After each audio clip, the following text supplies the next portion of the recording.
Coming up this week, Tesla releases version 9 of full self-driving. Stellantis has an EV day.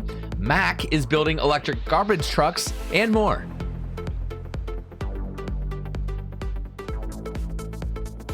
Hello, friends, and welcome to episode 71 of the EV Resource Podcast. My name is Zach Hurst, and each week I bring you the latest EV news, information, and answers to your questions about electric vehicles.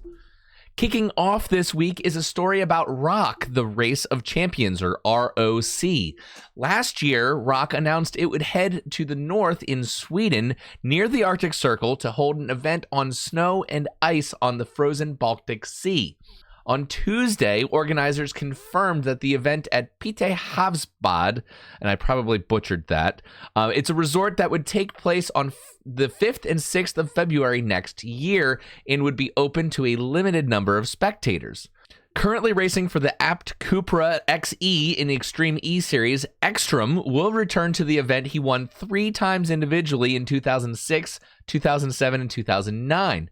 Ekstrom will join fellow Swede Johan Kristoffersson, father and son duo Peter and Oliver Solberg, Tom Christensen and Travis Pastrana as the first confirmed drivers for the event, with more big names to be revealed in coming months. In addition to its new off-road format, which is a nod to its early Gran Canaria days, ROC has committed to making its first foray into Sweden sustainable, including the use of fossil-free biofuels and reintroducing electric cars. The event will feature the electric FIA RX2E rallycross car and Porsche's new 425 horsepower 718 Cayman GT4 Club Sport, and will also provide an electric fleet for the event organizers. Here's what Ekstrom had to say about the upcoming event. For me, it's very special that Race of Champions now for the first time will go one to Sweden, but also on snow and ice, and that I have the opportunity to join and to do this, and a little bit of a comeback is for sure also great. I will, like always, try and prepare as good as I can, and would need some driver training to get used to the cars and driving on the lake, because still that requires a different technique than driving on tarmac. I know the competitors, especially the Solberg Papa and son, they will be very strong, also Johan and Tom. So I do really expect that there will be a lot of guys who wants to win the Nation Cup and the big title. But I can promise you, I will do my best to give them a hard time. Next, the everlasting promised 2 weeks from Elon Musk is over, and full self-driving V9 is here. Tesla's latest version of the full self-driving driver assistance software is a major overhaul from the previous versions, so let's dive in. A credit to Tesla Raj on Twitter for the photos showing the following notes. Tesla says, full self-driving is in early limited access beta and must be used with additional caution. It may do the wrong thing at the worst time, so you must always keep your hands on the wheel and pay extra attention to the road. Do not become complacent. When full self-driving is enabled, your vehicle will make lane changes off-highway, select forks to follow your navigation route, navigate around other vehicles and objects, and make left and right turns. Use full self-driving in limited beta only if you pay constant attention to the road and be prepared to act immediately, especially around blind corners, crossing intersections, and narrow driving situations. The driving visualization has been improved to better support full self-driving capabilities. When full self-driving is engaged, the instrument panel will display an expanded visualization to show additional surrounding information. The apps on the left and right side of the instrument panel will be temporarily dismissed, and the driving speed, autopilot availability, autopilot set speed, and detected speed will move to the bottom of the instrument panel. And here's a new one that many people have been calling for, and I would say is very important. The notes say, the cabin camera above your rear view mirror can now determine driver inattentiveness and provide you with audible alerts to remind you to keep your eyes on the road when autopilot is engaged. Camera images do not leave the vehicle itself, which means the system cannot save or transmit information unless you enable data sharing. And naturally, because Tesla chooses very specifically who's involved in the beta program, reports and videos shared to YouTube, Twitter, and others have been initially positive. Here's a little bit of what Eli Burton of My Tesla Adventure had to share in a recent YouTube video. Hey guys, Eli Burton here of My Tesla Adventure and your host of the Starman Report. Tonight I am bringing you a first look at FSD Beta version 9. All right, here we go.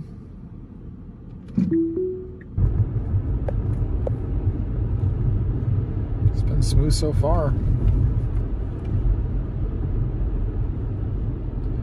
Okay, we're getting ready to come up to a left turn here. Ooh, this one is not at a stoplight. This is an unprotected left, so let's see how this does.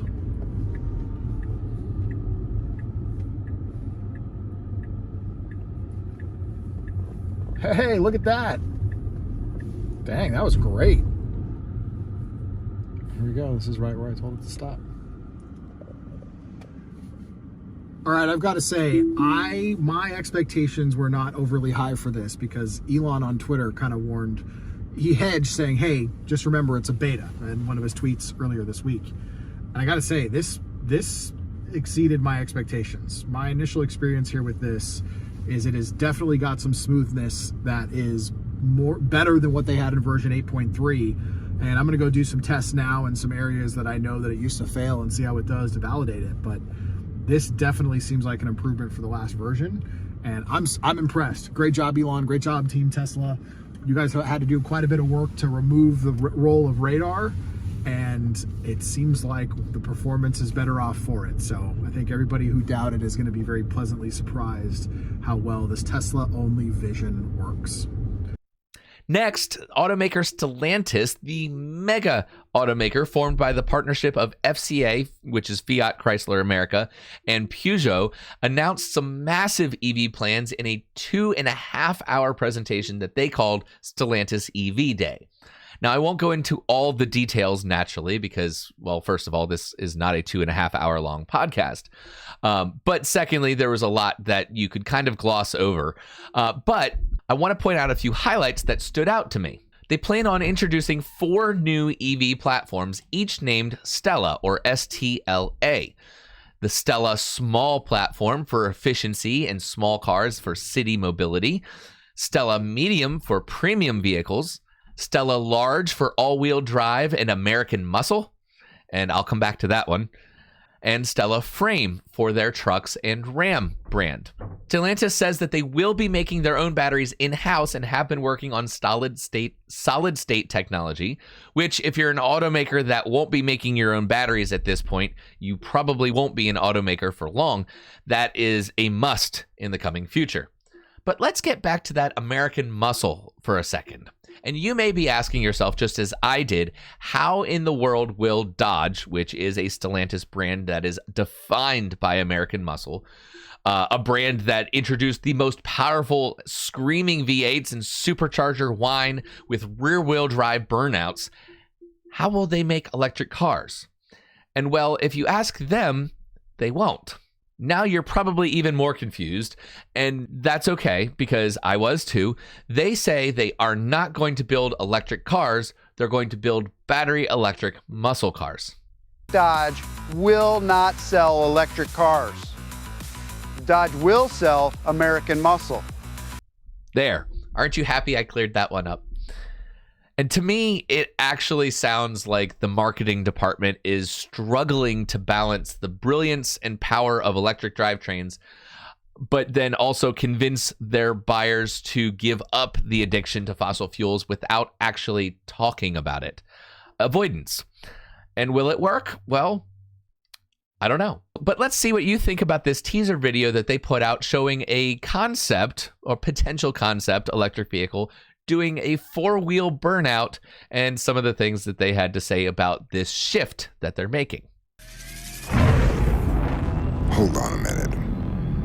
Did we hear that right? Dodge is making an electric car? We're talking hypothetical, right? Surely you jest. Dodge?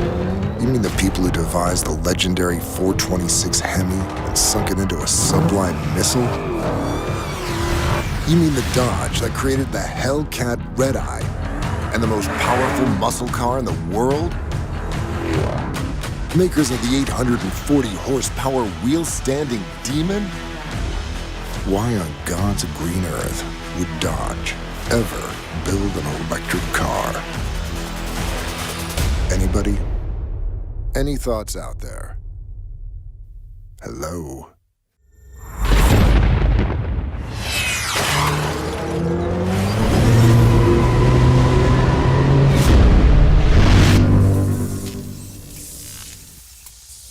And if you guys are listening to the audio only version of the podcast, you will not have seen the words they put in that video. They say performance made them do it. So they're not making electric cars, but they are making electric cars, but they're going to be battery electric, all-American muscle cars. Yeah. And the last story I have for you this week is about Mack, the truck maker. They are making electric garbage trucks. Green Car Reports shares the New York City Department of Transportation will purchase 7 Mack LR. I'm assuming that's long range. I actually don't know. But Mack LR electric garbage trucks. Mack announced at the recent Waste Expo 2021 trade show. However, it's only a small step forward eliminating carbon emissions from New York's 6,000 vehicle fleet. The order follows delivery of the demonstrator model to them in September of 2020, according to a Mack press release, which added that Mack trucks make up most of the agency's current fleet. The Department of Sanitation for New York hopes to eliminate its greenhouse gas emissions by 2040, Deputy Commission for Support Services Rocco DeRico said in a statement. And Mack first rolled out these big, heavy municipal vehicles in a prototype form in 2019. The demonstrator model supplied to New York has 2 electric motors with a combined output of 448 horsepower, and get this, 4,051 pound-feet of torque, and a 2-speed transmission. 3-phase regenerative braking accounts for the increased load as the truck makes stops throughout the day, according to Mack. It uses a 600-volt lithium-ion battery pack with nickel manganese cobalt oxide, or NMC, chemistry. And Mack isn't the only company developing electric trucks, but it is the first to deliver a significant number of production vehicles in the U.S. Nicola, if you remember them, they've been quiet recently. They had previously announced a shocking order for 2,500 battery electric trucks from the waste disposal company Republic Services last August, but naturally at this point that deal has been dissolved.